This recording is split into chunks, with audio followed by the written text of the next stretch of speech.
All right, Coach, before we talk about your new position, what do you think about this new facility here at Governor Mifflin? Well, it doesn't get any better than this. As you can see, our community really invested in all of our athletes.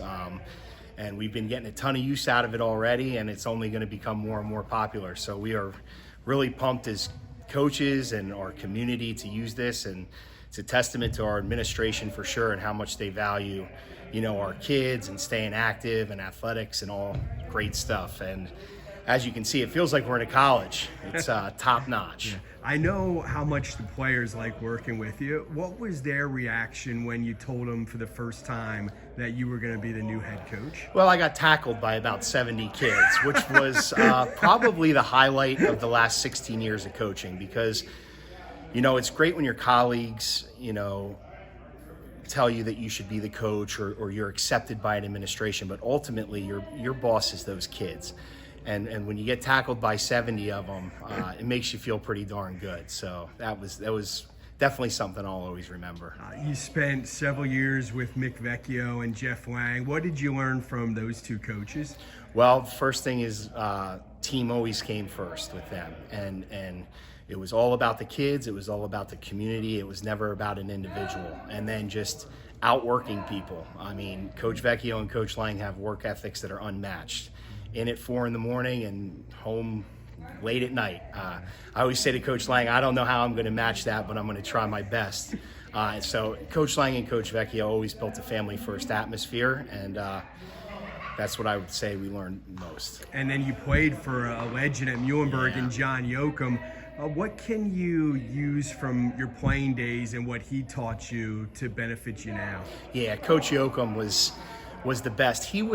It's funny, I always tell people, Coach Yocum was a player's coach before that was a thing in high school. But he always knew how to keep that boundary between a player and a coach, but everybody wanted to play for Coach Yocum. He had that personality and attitude about him that he always made you feel great about yourself. He always made you want to run through a brick wall for him, and that's number one what I would say from Coach Yocum and, Coach Ciotto as well as my line coach at Muhlenberg.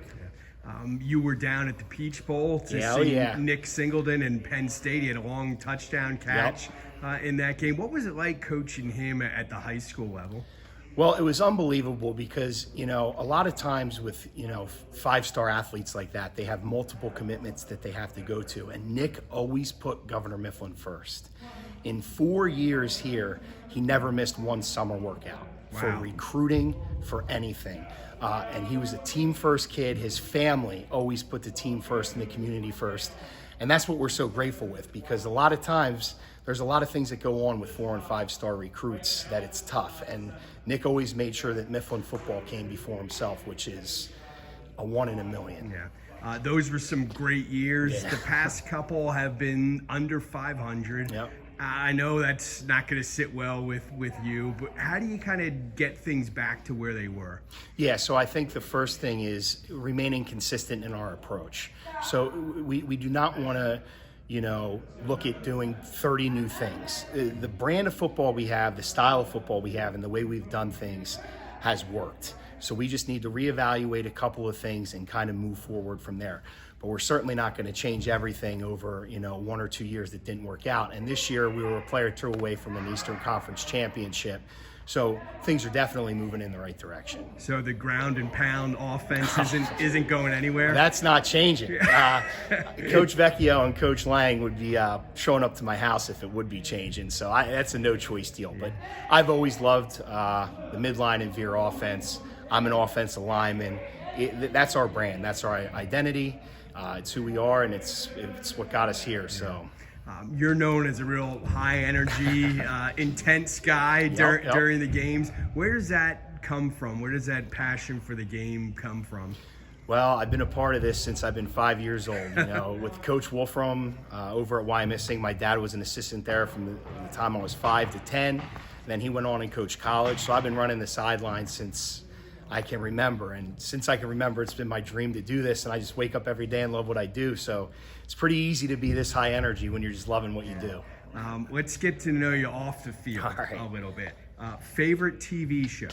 Oh, The Sopranos by far. Favorite sports movie? Remember the Titans. Wawa or Sheets? Wawa, not even close.